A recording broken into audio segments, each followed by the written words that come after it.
Seguridad, usted dice las personas que a diario utilizan este servicio del gabinete y le digo, esto fue lo que dijo el funcionario del médico. Pensando en los respectivos, organizando los elementos, utilizan técnicas, sonido,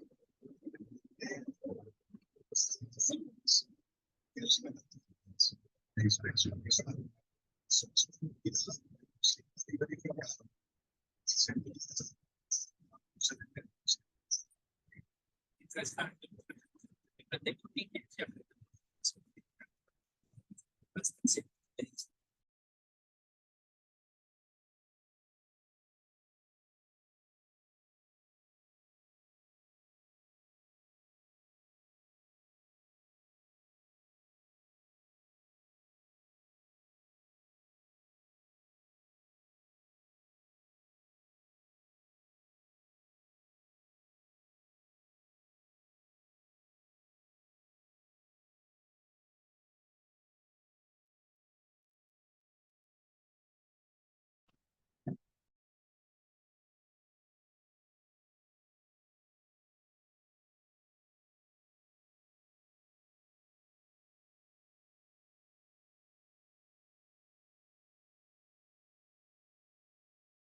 Buenos días.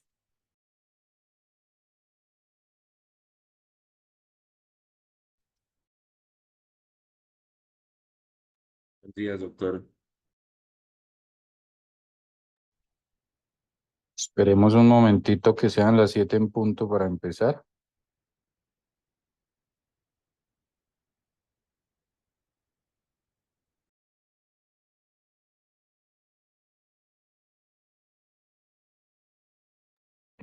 Ahí se ve bien la pantalla. Sí, Camilo, se ve bien. Pueden poner ya está grabando, listo.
Pena del grupo que está conectado, ¿quién es iPhone?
Buen día a todos.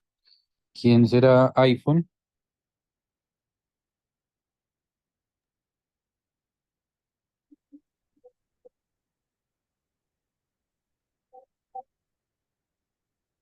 Bueno, para el día de hoy está invitado el doctor Anderson Liscano y el doctor Ávila,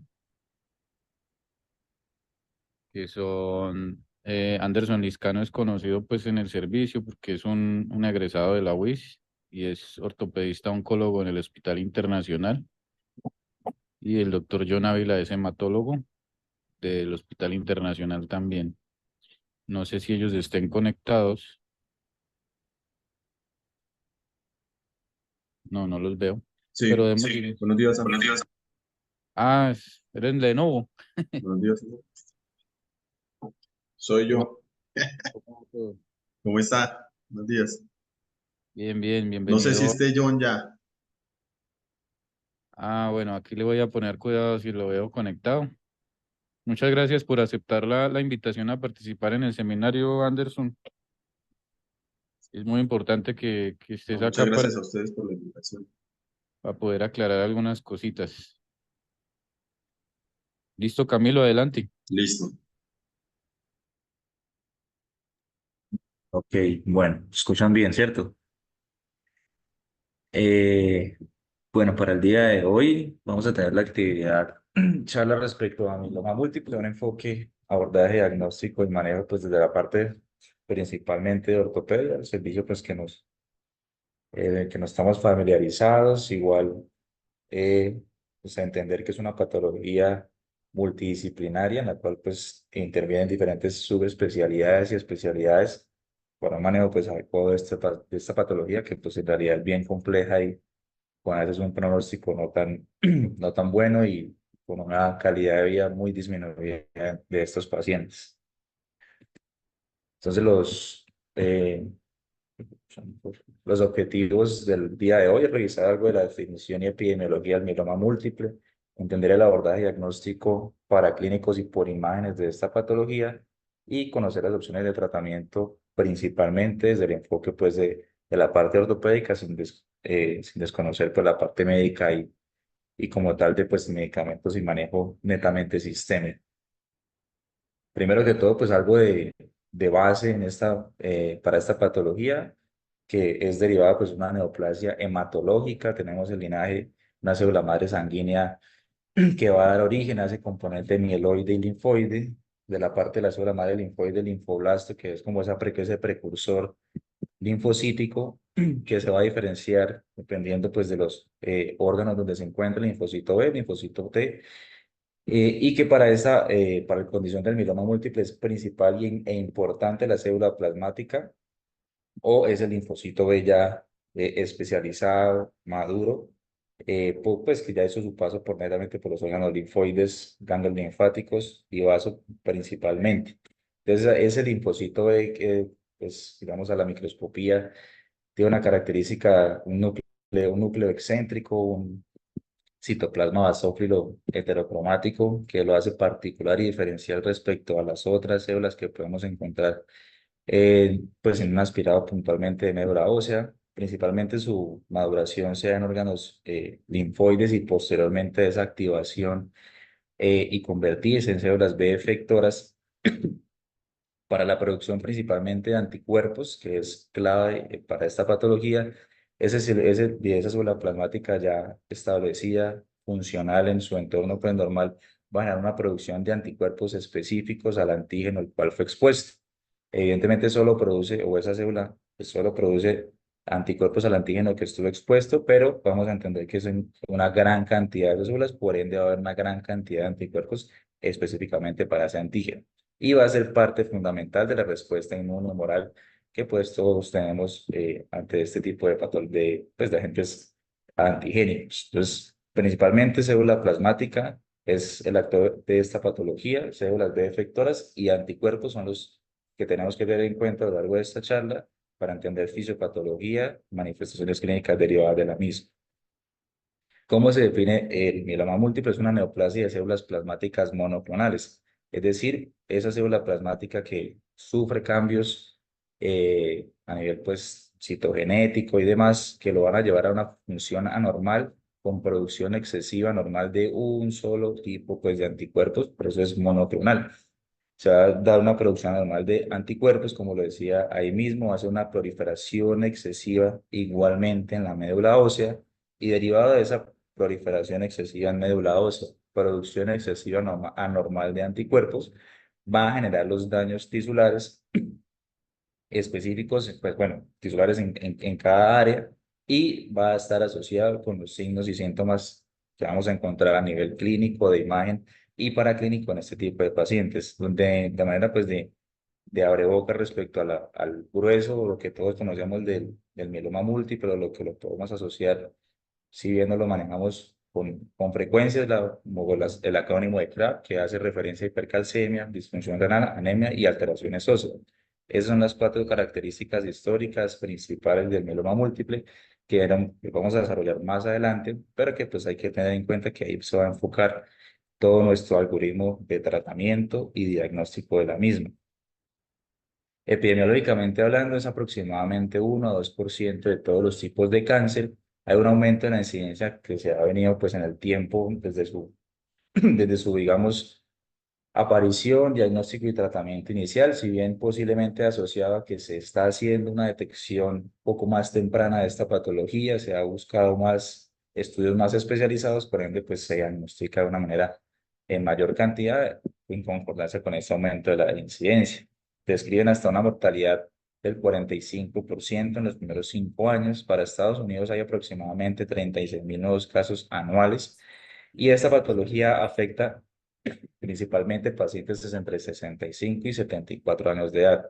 Pacientes menores de 40 años es una patología que es infrecuente, por ende pues ya vamos encaminando nuestro grupo etario, 65, 60 años, principalmente es más frecuente en hombres. No hay una diferencia tan abismal respecto a mujeres, sin embargo, es que hay una relación de 2 a 1, 1.8 a 1, más frecuente en hombres, y a su vez es 2 a 3 veces más frecuente en población afroamericana. Para epidemiología más, pues a una epidemia nacional o a nivel de Colombia, este estudio publicado en el 2021, donde hacen un seguimiento pues, por parte de la Asociación Hematológica Colombiana, 2009 a 2018, reportan un diagnóstico con una incidencia de 26.356 casos para Colombia, un diagnóstico de mieloma múltiple, y vemos lo que les decía, 1.138 casos para 2009, 4.474 casos para 2018, en concordancia con el aumento de incidencia que reporta la literatura en general, asociado pues a una posible detección más oportuna, más especializada del mismo. Por regiones es más frecuente en la región andina y en ese tiempo, pues en esos 9 años, hablan de una mortalidad del 20%, no especifican pues puntualmente a tantos años, pero en general 20% para Colombia, digamos, en estos 9 años de seguimiento. ¿Hay factores de riesgo asociados con esta patología? Sí los hay. Describen que el índice de masa corporal, pacientes con obesidad pueden llegar a tener más riesgo. Sin embargo, pues eso no es una asociación tan fácil de comprobar en la literatura. Exposición a agente naranja, que fue un herbicida usado en la guerra de Vietnam por parte pues, de Estados Unidos. Históricamente, pues se sigue usando en algunos momentos para hacer, pues, fumigar y demás. Se puede describir que tiene una asociación no solo con mieloma múltiple, sino con múltiples tipos de cáncer, entre los cuales pues cabe esta neoplasia. La asociación familiar, digamos que tiene un componente genético, sí. Dicen que pues hay 3 veces más riesgo, o describen 3 veces más riesgo si uno tiene un familiar en primer grado que padeció, que cursó con mieloma múltiple, eh, dado que pues sí hay un componente asociativo en primera línea. Entonces, respecto a la fisiopatología que vamos a tener, en estas 3 imágenes vemos a la izquierda un linfocito B, pues que funciona normalmente. Para pasar de ese linfocito B al mieloma múltiple, en lo que se ha escrito en la fisiopatología, hay una condición que es una gamapatía monoclonal de significancia indeterminada. ¿Qué quiere decir eso? Hay un linfocito B que sufre una alteración por una exposición a un agente, pues, un antígeno, y empieza su producción de anticuerpos de una manera algo disregulada, bien sea por cambios citogenéticos, por alteraciones, digamos, en su función y en su parte molecular, lo cual va a generar una producción y una proliferación del mismo anómala. Pero ¿qué quiere decir de significado indeterminado? El paciente no va a tener ninguna manifestación clínica en el tiempo, en el momento en que tiene eso. Se describe que hasta un 3 a un 10% de la población puede llegar a tener esta gamapatía sin ninguna condición patológica y sin ningún, pues, evidente motivo de consulta. Y nuevamente un evento estresor, una condición, una modificación, cambios en su funcionamiento molecular, que ya va a generar esa alteración más severa, con mayor producción de anticuerpos y mayor alteración en esa parte celular, con mayor proliferación, lo cual va a llevar pues ya al desarrollo y ya a la conformación del mieloma, que es lo que es el estadio como final, por así decirlo, de esta gamapatía monoclonal de significancia indeterminada, que sí en esa parte pues va a sufrir ya cambios moleculares más importantes, cambios, digamos, de translocaciones a nivel de la parte del ADN, que ya van a convertir este linfocito que estaba pues parcialmente alterado en una célula maligna con proliferación inadecuada y daño tisular, y ya nos va a llevar puntualmente a las manifestaciones sistémicas de esta patología. ¿Cuáles son? Entonces, desde la parte de la fisiopatología, vamos a tener las 4 características principales.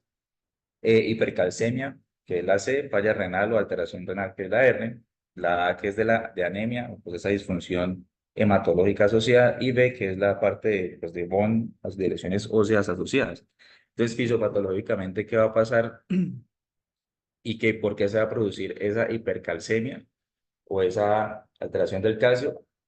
Esa disregulación de los linfocitos va a generar una cascada de interleuquinas, alteraciones principalmente en la vía del RANKL, lo cual va a llevar a ser factores activadores de osteoclastos, mayor resorción ósea, mayor liberación de calcio a nivel sanguíneo, por ende pues va a asociarse con hipercalcemia.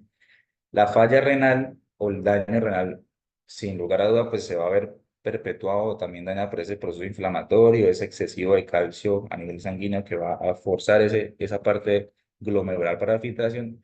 Pero el factor principal que va a dañar y que va a generar ese daño renal, con ese aumento de niveles de creatinina, que es un aumento de las cadenas ligeras de inmunoglobulina, lo cual va a decantarse y a llegar al glomérulo y a generar estos daños locales pues propios del mismo. El componente de la anemia se va a dar por una mieloptisis, es decir, una infiltración medular o una proliferación excesiva medular de la parte pues, de los plasmocitos, lo cual va a cambiar ese microambiente en la formación hematopoyética de base y va a generar pues, un déficit del mismo. Y describen que también puede estar asociado ya en un estadio algo más avanzado y más sintomático de esta enfermedad, una deficiencia de eritropoyetina, que va a perpetuar ese proceso anémico del paciente. Y las lesiones óseas, como les decía, entonces va a estar de la mano con la hipercalcemia. Tenemos una activación de osteoclastos, RANKL, como les decía, como vía principal, y asimismo va a haber una supresión de los osteoblastos, es decir, vamos a tener una pérdida ósea local, bueno, digamos que sistémica, pero local en cada segmento óseo, con daño, destrucción endóstica, perióstica, que ya veremos radiográficamente cómo se va a ver con sus lesiones muy características y casi que a veces un poco más hacia lo patognomónico del mieloma múltiple, con esta supresión de osteoblastos, que va a dañar pues más la parte ósea, evitar que se llegue a formar nuevo hueso y pues condicionarnos y ver que pues vamos a tener daño óseo, fracturas patológicas y pues pérdidas importantes de funcionalidad en los pacientes. En cuanto a la parte clínica que vamos a tener, que depende, o sea, de la presentación, o sea, el mieloma múltiple puede ser a tener varias presentaciones. Hay una que es significativamente, pues, más frecuente en cuanto a la forma o en cuanto a la presencia, como por así decirlo, de la enfermedad. Entonces, describen que hay clínica dependiente de la masa tumoral, es decir, este mieloma múltiple puede presentarse como un plasmocitoma, lo describen ahí, que no es una lesión sistémica, sino es una lesión localizada, puede ser a nivel óseo o en tejidos blandos, y a partir de esta generar los síntomas dependiendo de la ubicación que esté. Dependiente de la proteína monoclonal, que es la mayoría de las manifestaciones y es lo más frecuente, es esa proliferación sistémica de los plasmocitos, dependiente de la interacción celular que va a hacer de la mano con las lesiones óseas, y esto igualmente nos va a llevar a una inmunosupresión, que puede el paciente, la clínica, depender de esa inmunosupresión, es decir, procesos infecciosos del paciente que perpetúan, que no vemos que pues tiene una respuesta adecuada, puede ser la manera como el paciente llega a dotar sin tener en cuenta las otras condiciones más frecuentes, como lo es el CRAB. Y el objetivo pues de esto es ya un diagnóstico pues antes de que llegue a ese daño tisular o a ese daño sistémico importante, que pero pues bueno, es difícil uno llegar a ese diagnóstico, por lo que el paciente a veces no tiene síntomas o no consulta de manera oportuna o no hacemos un abordaje diagnóstico preciso de la misma. Entonces, pues digamos que para esto principalmente es la dependencia de esa proteína monoclonal y la interacción celular lo que me va a llevar a las manifestaciones clínicas. La masa tumoral es más infrecuente y pues no es que sea lo usual para este tipo de patología. Entonces, ¿qué debo sospechar en estos pacientes? O sospecha clínica es la actividad tumoral. ¿Cómo se va a manifestar eso? Dolor óseo, principal característica o síntoma clínico en paciente que está cursando con un mieloma múltiple, dolor óseo, fatiga, pérdida de peso, fiebre y síntomas de hiperviscosidad o síndrome de hiperviscosidad, que es una condición ya mucho más severa, en la cual pues va a haber una alteración visual por eventos posiblemente trombóticos o hemorrágicos que se pueden presentar a nivel del sistema nervioso central, con alteración de la conciencia, lo cual pues puede llegar a condicionar una urgencia clínica. Es decir, estos pacientes en cuanto a su curso, lo usual es que sea un curso subagudo, es decir, el paciente con un dolor óseo, ahí como intermitente, persistente, que mejora, pero que no me limita tanto.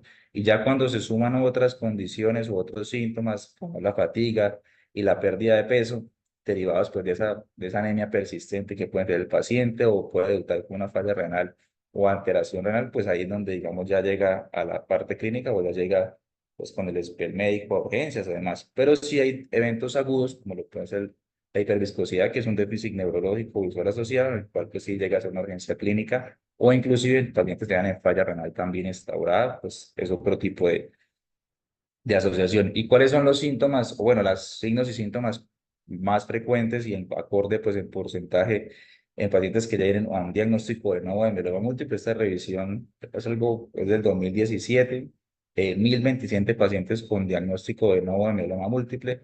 Evalúan cuál fueron o la presencia en estos 1027, qué tan frecuente fue, anemia, dolor óseo, creatinina y demás, y vemos que la anemia 73%, dolor óseo un 58% de los pacientes lo presentaban, creatinina aumentada a 48%, cursaban con fatiga o debilidad un 32%, la hipercalcemia y la pérdida de peso, pues menor porcentaje con un 28 y 24%. Entonces, paciente con pues, sospecha de anemia, bueno, la palidez, que es lo que vamos a encontrar clínicamente, y ese dolor óseo, que es lo que nos va a llegar a la consulta, nosotros digamos como ortopedia, que ya veremos que nosotros, digamos que podemos hacer o sea, se puede llegar a la consulta o a nuestro servicio netamente por un dolor óseo y terminar en el diagnóstico de mieloma, y tenemos que ser muy precisos y tenerlo muy presente a la hora pues, de diagnosticarlo, en que en su asociación con una posible anemia es un paciente que potencialmente se debe descartar esta patología.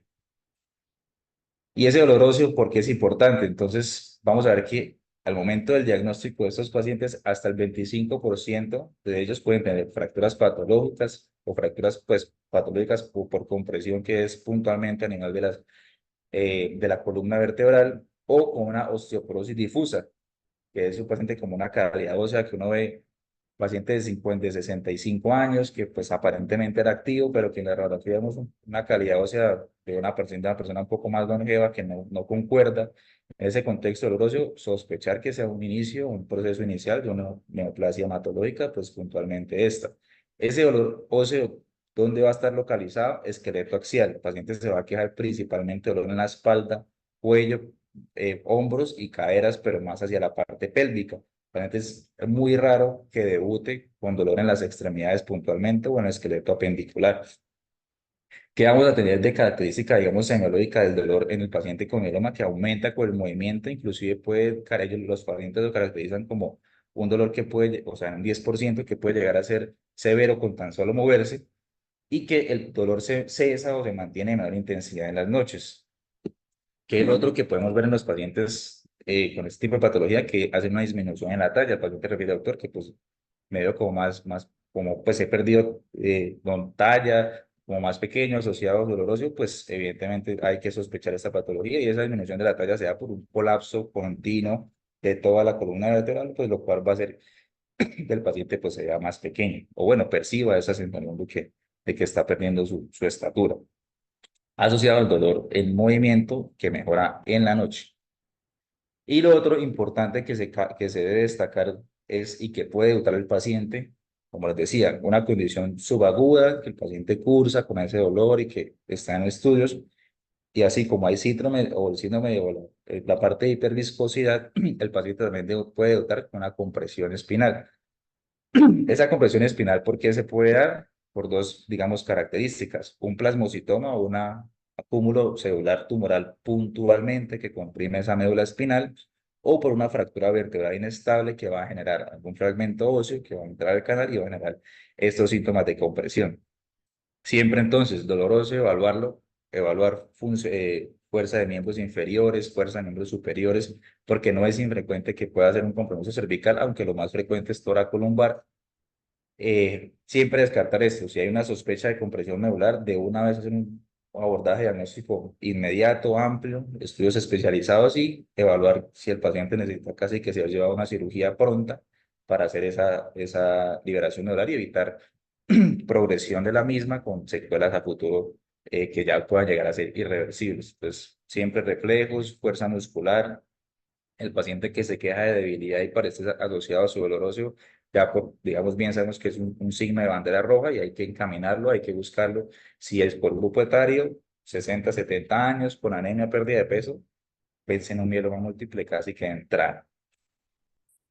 ¿Qué paraclínicos vamos a tener? Pues bien sabemos que no, hay muchos estudios paraclínicos que se deberían hacer en este tipo de pacientes. Sin embargo, pues vamos a mencionar los que son más importantes y van a marcar y van a ser útiles en un proceso diagnóstico, digamos, lógico para este paciente. Es decir, yo no me voy a poner a un paciente con dolor óseo que sospecho un mieloma, una vez avanzar a pedirle una electroforesis o algo así, pues porque, digamos, no quiere decir que sea el único diagnóstico.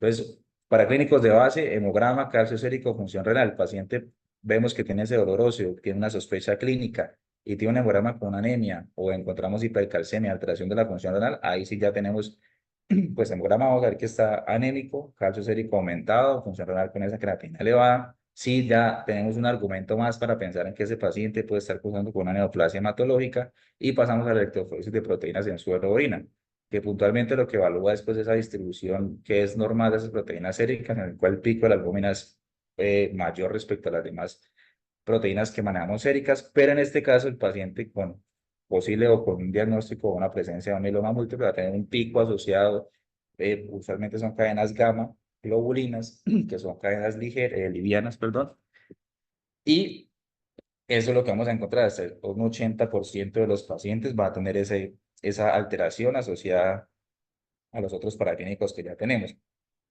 y que se describe que pues, se debe asociar a la electroforesis de proteínas o para aumentar su sensibilidad porque pues digamos les digo, solo el 80% tienen este pico, a veces hay un 20% que no lo muestra pero sí tiene un mieloma múltiple insalud, es decir, hay un falso negativo en esta prueba.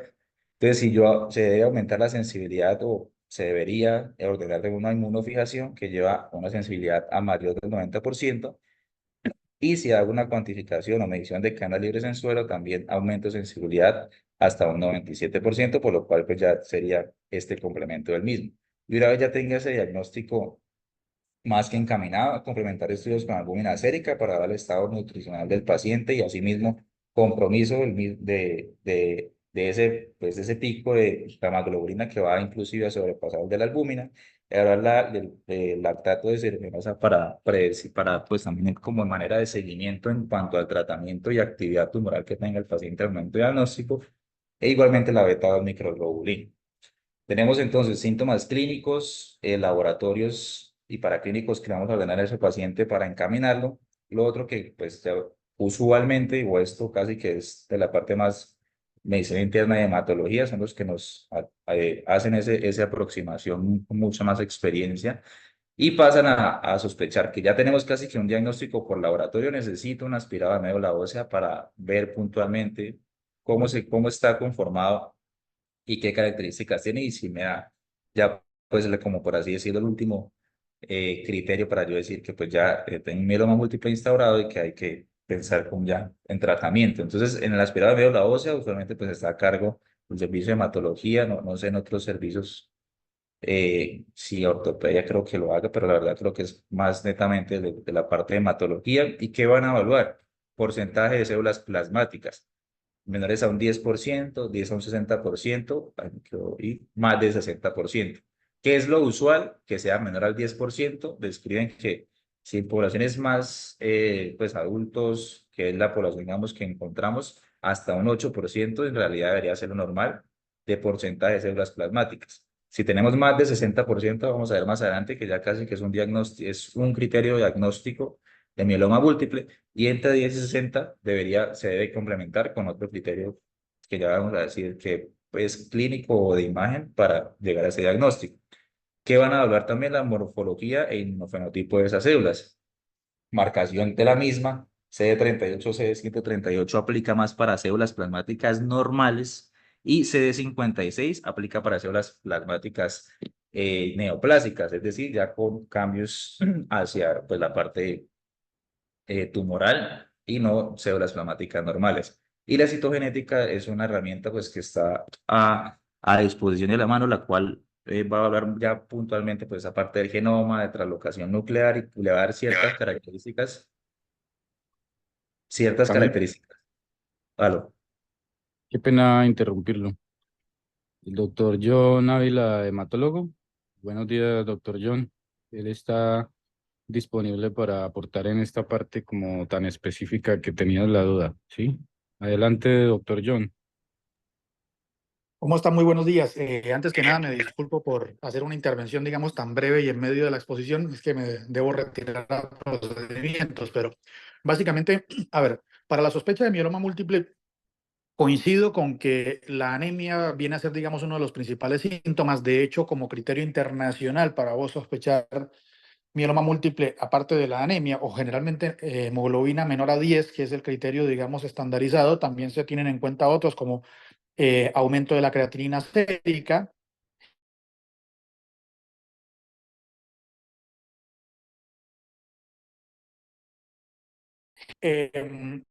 las constatadas por imagen, que a términos económicos, a ver cuál es lo ideal sería la realización de una tomografía por emisión de positrones, puesto que las lesiones líticas generalmente suelen ser hipercaptantes en médula ósea, pero a sabiendas de que por lo menos en nuestra situación, en el nororiente del país, solamente tenemos un lugar que realiza este tipo de examen, como lo es el Hospital Internacional de Colombia. Tenemos también la disponibilidad de otros métodos diagnósticos como la radiografía de huesos largos o en su defecto la tomografía corporal total de baja densidad que no lleva contraste, dicho sea de paso, y que lo que nos busca o lo que nos permite es encontrar esas lesiones líticas que nos hagan sospechar de un trastorno de las proteínas plasmáticas. Ahora bien, ustedes dirán, bueno, ¿y esas lesiones características por qué se dan? Porque uno dice, si es una enfermedad de la médula ósea, habitualmente las enfermedades medulares suelen tener otras manifestaciones y no fracturas precisamente. Bueno, esto se corresponde con lo siguiente. Resulta que las células plasmáticas clonales, que ya de hecho venías más o menos caracterizando, que suelen ser CD38 y CD138 clonal, lo que hacen mediante la respuesta inflamatoria es inducir la remodelación ósea constante, por decirlo de alguna manera, lo cual no permite, en este caso, digamos, acción de los osteoblastos para poder regenerar el hueso, sino que hace que los osteoclastos estén trabajando de manera permanente, cosa que permita al hueso estarse remodelando constantemente, pero nunca va a llegar a alcanzar una remodelación del 100%. Entonces, ¿qué es lo que va a pasar? Se va a comportar similar a una osteoporosis. Por eso es que las lesiones, de hecho, uno de los diagnósticos diferenciales que uno tiene que tener presente con estos pacientes es la osteoporosis en una fase avanzada. Ahora bien, respecto al tema de los estudios medulares, el criterio internacional aceptado para poder hablar de mieloma múltiple denota la presencia de células plasmáticas clonales en médula ósea en un porcentaje igual o mayor al 10%. A partir de ahí existen unas subclasificaciones, que es el mieloma múltiple no sintomático, el mieloma múltiple de bajo o alto grado, pero para no meternos, digamos, en estas cosas tan minuciosas que creo que para ortopedia por ahí no les aportaría mucho, lo importante es tener presente que el diagnóstico se hace con un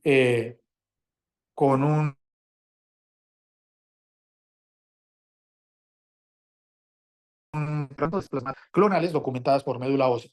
Asimismo, este diagnóstico puede ir acompañado, lógicamente, de otros estudios, llamémoslo de alguna manera, como lo son precisamente el estudio de función renal, la medición de niveles de calcio sérico, porque recuerden que por la remodelación ósea, pues ese calcio que estaba dentro del hueso va a pasar a formar parte del calcio disponible en plasma, con lo cual eso explica porque estos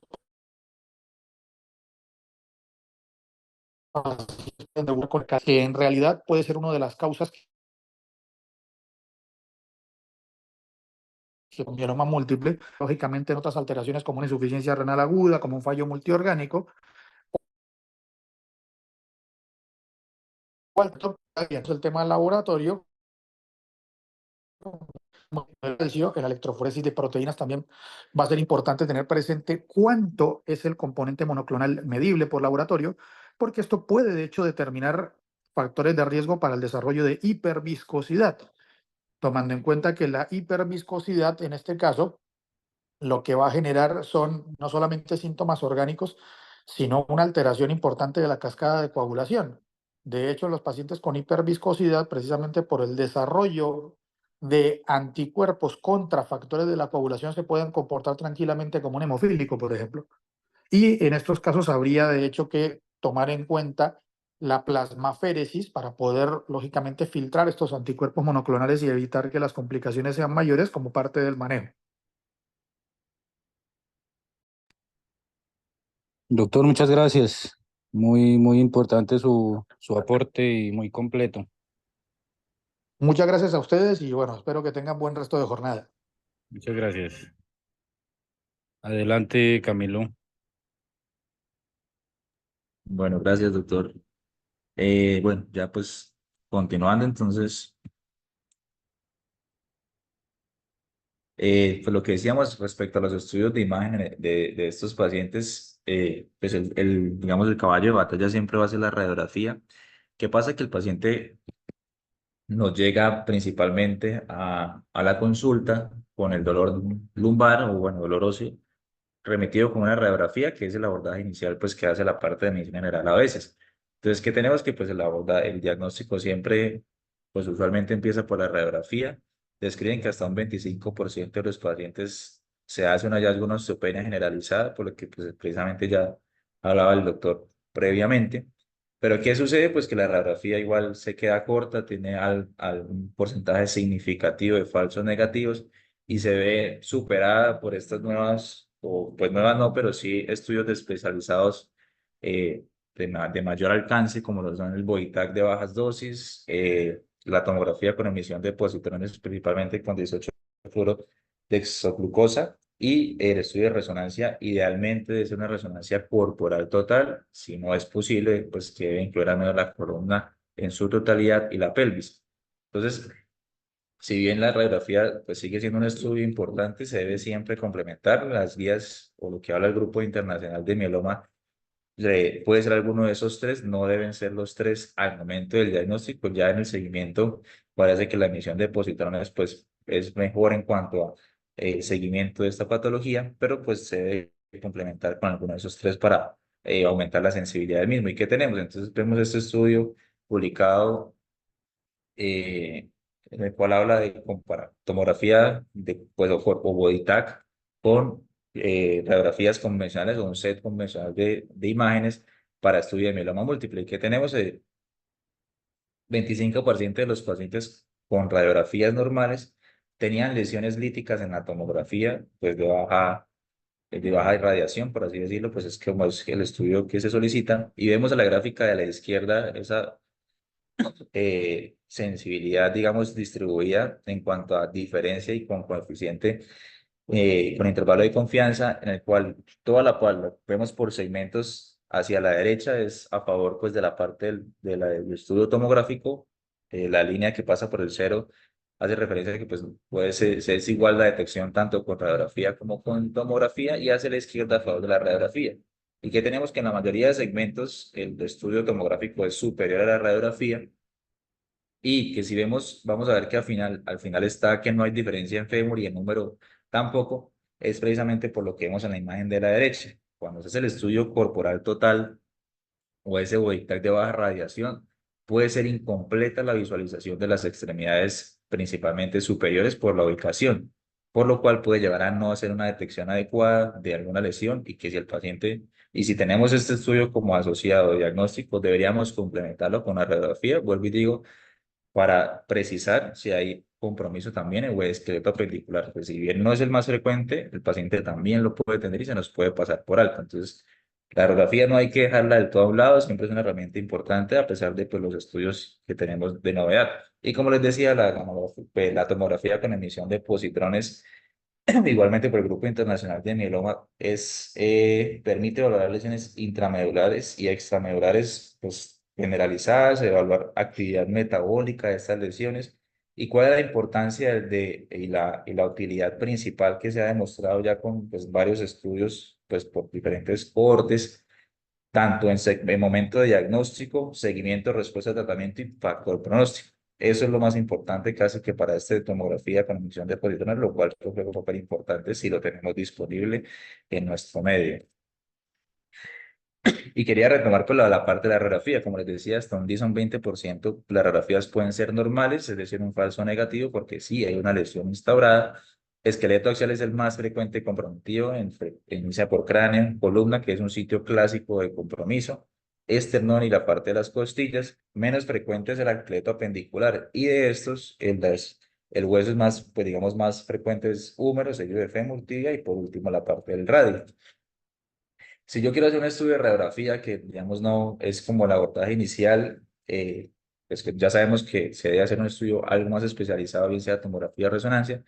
¿Qué debe incluir si voy a hacer unas radiografías para evaluar? Una radiografía AP y lateral del cráneo, una radiografía que incluya, o bueno, por segmentos, o como, pues, por segmentos de toda la columna vertebral, radiografía AP y lateral del tórax, AP de la pelvis, radiografía de húmero y fémur.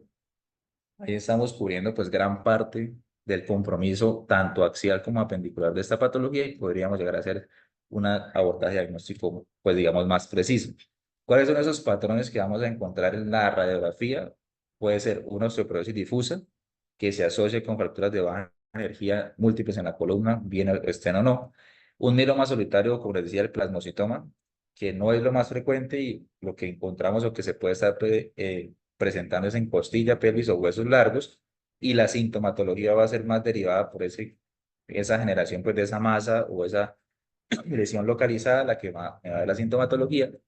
La mielomatosis o alteración esquelética difusa, que es la más frecuente, ya vamos a ver las características de estas lesiones, y el mieloma esclerosante, que la verdad es menos del 1% de los casos y no es lo más usual.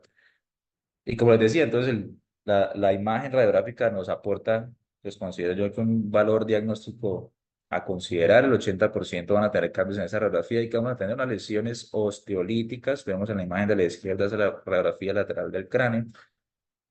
Las imágenes osteolíticas que se distribuyen pues por toda esa parte pues tanto frontal y occipital del cráneo, y que van a tener una característica que es una lesión circunscrita, no hay reacción perióstica, como una imagen lo describen los textos, y es en sacabocados, y en la cual no hay cambios de esclerosis. O sea, la esclerosis en estas lesiones es infrecuente, casi que menos del 2% tienen esclerosis asociada a estas lesiones osteolíticas.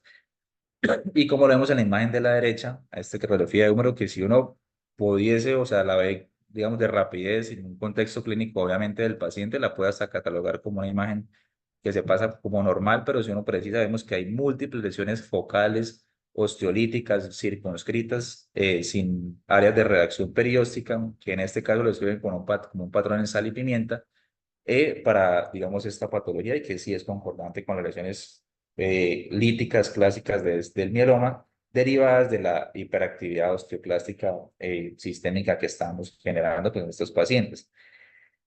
Que vamos a tener también, como les decía, por un compromiso pélvico. En esta radiografía vemos en la imagen de la derecha de la sacra, el ala ilíaca, perdón, derecha e izquierda comprometidas, múltiples imágenes similares a las que veíamos previamente, osteolíticas, radiolúcidas, y que si vamos a la tomografía, que vamos a encontrar esa destrucción medular, principalmente en componentes vertebrales y vértebras más aplanadas, por esa osteoporosis difusa. No están completamente fracturadas, pero sí se van colapsando y van a generar esta morfología de vértebra plana. E igualmente vemos las lesiones focales, que es el mismo paciente en el alerón ilíaco derecho. Y la otra presentación, como les decía, el plasmocitoma, que ya es dependiente de esa masa, no es una alteración difusa, como lo veíamos previamente, sino ya es una lesión sólida que afecta, puede ser dependiente ósea o no, que para este caso, pues este ejemplo es una masa dependiente del ala ilíaca izquierda. Vemos esa imagen que igual sigue teniendo como esa morfología similar de las difusas: osteolisis, esclerosis ausente, no reacción perióstica, bien circunscrita. Pensar en que sea una lesión pues neoplástica, obviamente, a descartar mieloma múltiple o un plasmocitoma pues en su presentación inicial. Y vemos que pues se debe complementar igualmente con estudios de resonancia.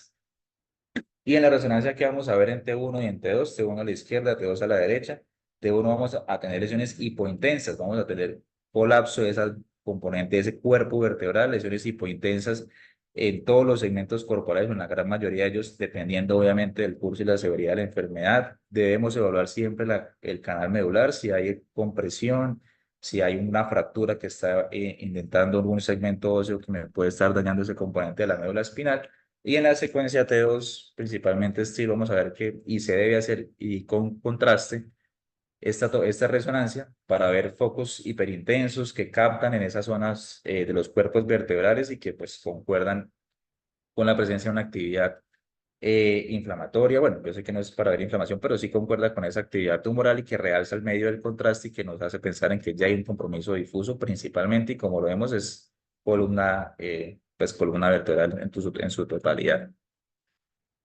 Entonces, ya teniendo una base clínica, una imagen, un estudio de imagen que sabemos que radiografía puede ser inicial, pero se debe hacer o tomografía o resonancia o tomografía por emisión de positrones, vamos a tener los criterios diagnósticos propuestos por el Grupo Internacional de Mieloma, en el cual aspirada médula ósea con células plasmáticas clonales, como les decía, menos del 10% es lo usual, es lo por vida normal, que no haría pensar en eso. Más de 60% ya es diagnóstico de un mieloma múltiple. Y si tenemos entre 10 y 60%, o sea, pues acá, como lo vemos acá, más de 10, debo sumarle alguno de los que vemos en la derecha. Como bien, pues obviamente los dos, el de la mitad es casi que asociado pues al primero, es decir, más de 60 ya es diagnóstico, no necesito absolutamente nada más en mi en mi pool de exámenes para decir que es un mieloma. Si tengo más de 10 pero menos de 60, debo tener al menos una alteración tipo CRAP, que ya nuevamente, hipercalcemia, falla renal, anemia o lesiones líticas. Si tengo al menos uno de esos, más la aspirada de médula ósea, ya es un diagnóstico de mieloma múltiple. Y pues describen que el conteo, la relación de cadenas ligeras más de 100 es otro criterio diagnóstico aislado con presencia de células plasmáticas fuera del 10% en la aspirada de médula ósea. Y una vez tenemos esta diagnóstico, esta clasificación, pues para el paciente se describen, o sea, para estadificar el paciente. Como toda neoplasia, tiene que ser una estadificación que a partir de eso ofrezca un tratamiento, tenga un factor pronóstico y sé, digamos, cómo le va a ir a ese paciente a partir del estadio en el cual se encuentra. En la parte de la derecha vemos una estadificación Dury-Salmon que hablaba de, inicialmente se describió con radiografía, además de los hallazgos del laboratorio, obviamente, se describió con radiografía, con la invención de la resonancia y pues la tomografía con emisión de positrones ya también se utiliza como un Dury-Salmon Plus, en el cual se incluyen estos estudios y se habla pues ya como para hacer una estadificación. Entonces hablamos de 1A, 1B, 2A, 2B, 3A, 3B, en el cual si vemos que el estadio 1A es más de 10% de células plasmáticas, no hay otro daño de órgano diana y los hallazgos de imágenes no son concluyentes, casi que estaríamos ante una gamapatía monoclonal de significancia indeterminada, es decir, el paciente no tiene un mieloma múltiple, sino está en un estadio casi que preneoplásico, que con el tiempo sí puede llegar a desarrollarlo y evidentemente tiene más factores de riesgo para hacerlo. Y ya dependiendo de los estadios ya sabemos que hay más del 10% con un daño de órgano y va dependiendo en la severidad y la localización de esas lesiones. Menos de 5, 5 a 20 o más de 20 que se pueden ver en resonancia o en tomografía. Digamos que eso es una clasificación o un estadio que está validado, que se puede usar en la sociedad europea, lo describen también. Sin embargo, pues en la parte del grupo, como digo, americano de mieloma, habla de principalmente, espérenme 2 segundos y puedo marcar, bueno, en la parte inferior de la tabla de la izquierda habla del RISS, que es como una estadificación internacional como revisada en el cual no solo tiene en cuenta la parte pues diagnóstica, sino añade algunos factores de alto riesgo y de bajo riesgo, dependiendo de qué, beta 2 microglobulina y LDH. Entonces, digamos que ya tiene el paciente su diagnóstico clásico por criterios que ya evidenciamos y evalúan LDH y beta 2 microglobulina para definir si es un estadio más avanzado y tiene más riesgo de ser una neoplasia, pues digamos que más severa y que si es más severa se influye y se atribuye a que tiene una alteración molecular mucho más marcada de progresión, proliferación y más daño tisular asociado, que es lo que pues digamos que más la parte hematológica son los que evalúan estos estadios y parten para su opción de tratamiento. Y por último, ¿qué vamos a tener de tratamiento? Entonces, siempre las guías respecto al manejo sistémico hablan del riesgo, que es lo que les decía de la estratificación previa. Pacientes de alto o bajo riesgo van a diferentes esquemas de tratamiento sistémico y el objetivo es un tratamiento primario, lograr un mantenimiento y una reducción y una controlar esa parte de células tumorales, pensar en definir el paciente si es candidato o no a un trasplante de médula ósea y lo que nos digamos de la parte de ortopedia, que es lo más importante, la parte quirúrgica, que se va asociado y que casi que va de la mano con ya las complicaciones derivadas de esa destrucción mineral ósea, bien sea columna lumbar, que es lo más frecuente que vamos a ver, o algunas fracturas patológicas asociadas que también pueden estar presentes. Entonces, ¿cómo ayuda el ortopedista en general para la parte del mieloma múltiple? Uno dice, bueno, pues un laboratorio, tenemos aquí mucha ciencia y a veces nosotros, bueno, ¿qué papel jugamos? Pues uno, la parte diagnóstica. Como les decía, puede llegar el paciente con la clínica de la radiografía o la clínica netamente y nosotros somos los que encaminamos ese diagnóstico acorde a la semiología de suelo lumbar o acorde a ese paciente que llega fracturado a urgencias, como ya hemos visto, paciente, como sabemos la población, digamos, a veces la salud colombiana o el entorno pues no permite que el paciente no consulte o es un paciente de zonas muy rurales que no le prestan ni cero atención a la parte de la salud y llegan ya con un estadio avanzado, una fractura patológica, debemos entrar en retrospectiva a hacer ese diagnóstico preciso del paciente. Ya manejo de la fractura patológica que se presenta y una fijación profiláctica si el paciente lo amerita. ¿Cuáles son los objetivos de la cirugía en este tipo de pacientes? Aliviar el dolor. Si bien sabemos que pues, la radioterapia es un elemento súper importante para mejorar la sintomatología de ese dolor óseo y de esa infiltración, la cirugía busca o está de la mano con mejorar la calidad de vida, aliviando obviamente el dolor, manejo de las fracturas patológicas potenciales, es decir, esa estructura que está a riesgo o que ya las existentes, y descomprimir la médula espinal y raíces nerviosas si está presente, bien sea por el plasmocitoma o por esa fractura patológica compresiva. Y en los casos del esqueleto apendicular, pues restablecer la continuidad ósea como principio base para lograr una extremidad funcional y que el paciente igualmente mejore de dolor y mejore su calidad de vida. Entonces, ¿qué nos habla, digamos, la parte americana respecto a la enfermedad ósea asociada al mieloma múltiple? De la parte sistémica siempre debe haber bifosfonatos en el contexto de un mieloma múltiple activo. Su administración es mensual por 12 meses y se evalúa pues, multidisciplinarmente la secuencia a seguir acorde con la respuesta imagenológica del mismo. Denosumab es otra estrategia de tratamiento, un diagnóstico se recomienda cuando hay un diagnóstico de novo de mieloma y en casos de mieloma múltiple refractario, eso como manejo pues sistémico adyuvante a la parte quirúrgica. ¿Y qué nos describen acá como en este algoritmo? Principalmente se enfoca es en el compromiso de la caudequina o la parte medular. Vemos que si hay un mieloma conocido, espérenme, si hay un mieloma conocido y hay un compromiso óseo, debe evaluar si hay daños o hay signos de compresión medular, descompresión quirúrgica. Obviamente, pues teniendo una resonancia y un estudio diagnóstico más objetivo para ver no solo descompresión, si necesita alguna otra estabilización. Y asociado vamos a ver altas dosis de esteroides, radioterapia, como les decía, y el manejo sistémico que siempre está presente en este tipo de pacientes, acompañados obviamente de un equipo multidisciplinario para lograr pues resultados óptimos en estos pacientes. Y ya desde la parte más puntual de manejo quirúrgico, pues digamos que, como les decía, sacando el esqueleto apendicular, o sea, la parte de la columna vertebral, que es lo más frecuente, hay muchos, puede haber compromiso en diferentes segmentos. La literatura no es tan amplia para este tipo de patología. Acá vemos un estudio que digamos que fue lo que más cantidad conseguí, por así decirlo, 2009-2018, pacientes que iban a manejos quirúrgicos ortopédicos y que evaluaban complicaciones puntualmente relacionadas con mieloma múltiple. Entonces vemos que eran 58 pacientes, se realizaron 77 procedimientos en general. Son muchos, o sea, hay varios tipos de procedimientos que podemos hacer de la parte pues, ortopédica. Vemos evidentemente el compromiso de la espina, espinal o cervical torácico lumbar es el más frecuente, extremidades inferiores y después extremidades superiores.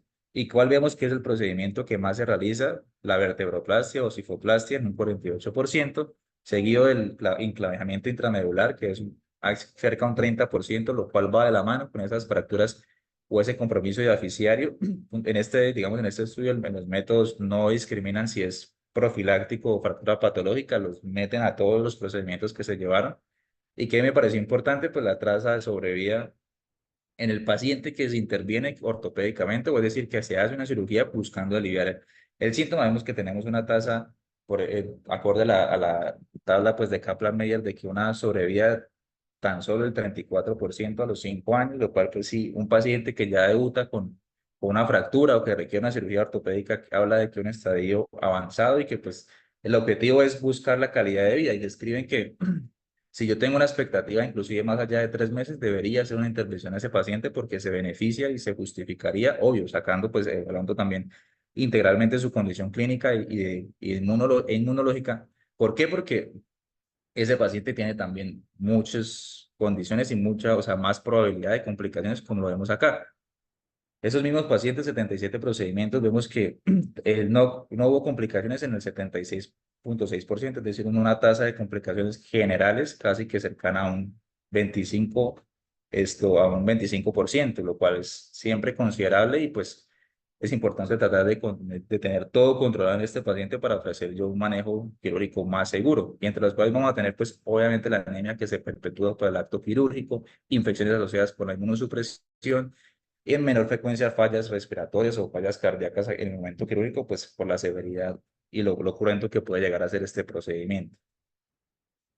Y ya en cuanto a la fijación profiláctica, la verdad no hay una indicación específica por segmento, pues no encontré, no sé, pues el doctor Anderson si nos puede complementar tal vez en cuanto a eso respecto a la fijación, porque ese hueso que está comprometido, que vemos que es sintomático, con una calidad ósea mala, y el paciente tiene una posibilidad de sobrevivir más de 3, 4 o 6 meses en conjunto pues con esa punta multidisciplinaria, se beneficiaría de una fijación profiláctica. Y en este estudio lo que evaluaron es 96 pacientes, como les decía, la literatura no es tan amplia, por lo que pues las poblaciones no es una patología, no es lo más usual que se publique respecto a eso. Y Bueno, vemos que el componente del mieloma pues sí juega un papel importante y pues se debería también tener en cuenta. bueno, doctor, muy buenos días. ¿Cómo están? Gracias por la invitación. Disculpen ahí por el aporte corto del doctor John, pero la verdad es que fue bastante concreto. Su revisión hasta el momento es una buena revisión, ¿sí? Y el enfoque hematológico y sistémico de este paciente o de este tipo de pacientes, pues está bueno, ¿sí? El enfoque está bueno. Digamos que la parte ortopédica me hubiera gustado que hubiera sido un poco más rica pero pues a eso vinimos, ¿no? Precisamente tiene toda la razón, la información es pobre y más en nuestro medio, no podemos comparar estudios de otras poblaciones porque lo uno, poblacionalmente estamos más que pobres, ¿no? Usted nombraba algo muy importante y dice que la gente que está alejada de los centros de atención de altos niveles no consulta. Ellos no consultan porque simplemente su umbral de dolor es muy diferente al de las personas del área urbana. ¿Por qué? Porque lo vemos todos los días. La gente del campo no dice que tiene dolor, simplemente que va a trabajar y que se siente un poco más cansada. Bueno, con respecto a este tema, es un tema supremamente largo, sí, pero es muy bonito. ¿Qué podemos nosotros concretamente hablar, aparte de lo que nos dijo el doctor John y todo lo que usted habló?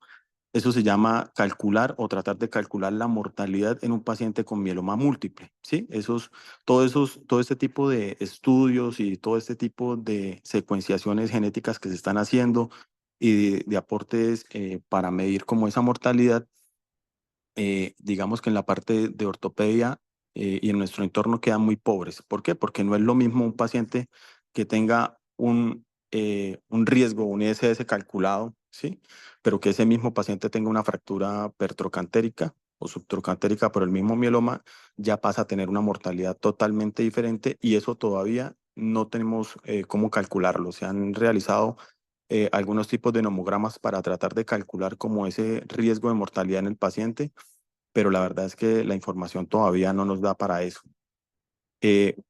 Voy a hablar como rápidamente de las lesiones osteolíticas, ya hablo del microentorno óseo o del microambiente tumoral en el hueso, que es lo que nos lleva como a ese tipo de lesiones. ¿Por qué es importante el PET actualmente? Porque el PET obviamente nos va a detectar lesiones desde 0.5 milímetros en algún hueso. Y cuando usted hablaba o cuando usted habla digamos, de las comorbilidades en el esqueleto, nosotros tenemos que relacionarnos ahorita o actualmente con unos conceptos nuevos que se llaman, eh, más que todo, no fractura patológica. Nos vamos a quedar casi siempre con ese concepto de fractura patológica y demás, pero tenemos que hablar como evento relacionado al esqueleto. Evento relacionado al esqueleto es todo aquel tipo de evento, llámese dolor, compresión de la médula, osteoporosis, hipercalcemia y todo lo que usted se explicó en esta charla, se va a reconocer actualmente como evento relacionado del esqueleto en un paciente oncológico, llámese mieloma, llámese un sarcoma, cáncer de mama, bueno, lo que sea. Se llama evento relacionado al esqueleto y dentro de esos eventos relacionados al esqueleto tenemos precisamente las fracturas que en mi escuela o a mi parecer ya no nos gustan nombrarlas como fracturas patológicas, sino fracturas en terrenos previamente dañados o riesgo inminente de fractura. Eso a lo que digamos que a lo que refiere a la parte del compromiso óseo agudo de esta enfermedad. También, según esos eventos relacionados al esqueleto, tenemos también las compresiones de la médula, que es lo más importante, y osteoporosis, ¿sí? ¿Cómo saber que un paciente se va a fracturar o cómo calculamos ese riesgo inminente de fractura en un paciente?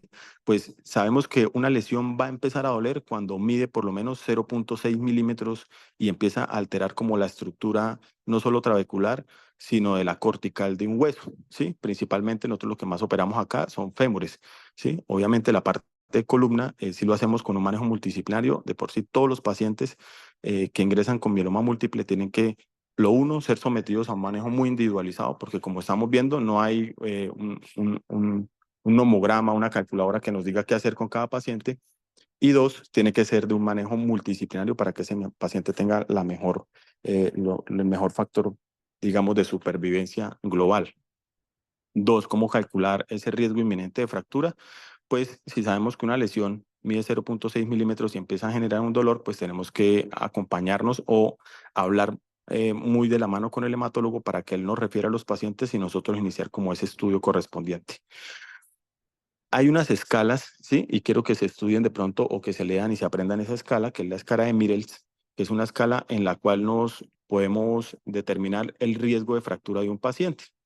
Y él nos da una puntuación, ¿sí? Si la fractura es pertrocantérica, si la lesión es pertrocantérica, si la lesión lítica está en una zona de miembros inferiores o una zona de no carga, si esa lesión es blástica, si es mixta, si es lítica. ¿sí? Y digamos que dependiendo del tamaño de esa lesión, puede comprometer 2/3 de la cortical. Si supera los 2/3 o no, pues va a tener otro puntaje. Si genera mucho dolor, va a tener un puntaje. Entonces, digamos que la clínica todavía es un caballo de batalla bastante importante para nuestros pacientes con mieloma y dependiendo de esa clínica, nosotros vamos a enfocar el estudio. Dependiendo de esas puntuaciones, va a haber un valor que aproximadamente es de 7. El punto intermedio donde si es menos de 7 podemos hacer manejos conservadores, ya sea apoyándonos de radioterapia o de la misma quimioterapia. Y si esos valores pues obviamente ya están por encima de 7, según la puntuación de Middles, pues podemos hacer fijaciones profilácticas, ¿sí? Para evitar ese tipo de fracturas. Qué bueno sería que todos nuestros pacientes tuvieran ese tipo de valoraciones para que las fijaciones sean mucho más fáciles. Es mucho más fácil fijar un paciente que no se ha fracturado, ¿sí? Llámese con un clavo endomedular, con una placa, ya el principio biomecánico, ya yo creo que es un tema de discusión próximo, pero lo importante es detectar que ese dolor en un paciente con mieloma múltiple puede conllevarnos a una fractura, a un riesgo inminente de fractura. Es mucho el tema, es bastante extenso. No sé si Anderson tengan algún tipo de duda especial, ya que el tiempo veo que se nos está acabando. Hablando, muchas gracias por la participación y la intervención. Ya Camilo se adelantó un poco a la pregunta que yo tenía, porque siempre en estas charlas buscamos, cuando son sobre todo estos temas, buscamos que el grupo y que los residentes tengan algo concreto de cuál es su papel en la patología. Y creo que Camilo hizo un buen abordaje al final y tú lo complementaste en cuanto a cuál es nuestro papel. Nuestro papel es diagnóstico, sospecha y tratamiento lo más temprano posible, y que no, pues no vamos a desahuciar a estos pacientes, que todavía hay cabida al tratamiento quirúrgico, así tengan unas tasas de sobrevida, a nuestro parecer, bajas, ¿sí? Muchas gracias por la participación de todos. Camilo, ¿alguna duda? No, profe, pues digamos que sí, la literatura puntualmente para mieloma, como les decía, no es que sea tan amplia y menos en poblaciones de nosotros, pero sí creo que el mensaje es claro de que es un paciente que se le puede trabajar y se beneficia de hacer una adecuada intervención quirúrgica, ¿no? No, como usted dice, pues dejarlo ahí, como que sí se va a, ya sabemos el desenlace y pues no, que no hay nada más que ofrecerle y en realidad sí es mejorar su calidad de vida, es el objetivo principal. Uno a veces en la consulta a un paciente mayor, dolor lumbar, y pues le parece, no, pues es normal, señor, eso es de su edad, mire que los achaques, ¿cierto? Eso hay que ponerle un poco más de atención. No todo va a ser esto, pero pues, podemos ayudar ahí a agarrar la patología más temprano. Bueno, muchas gracias a todos. Bueno, muchas gracias. Hasta luego, Andrés. Hasta luego.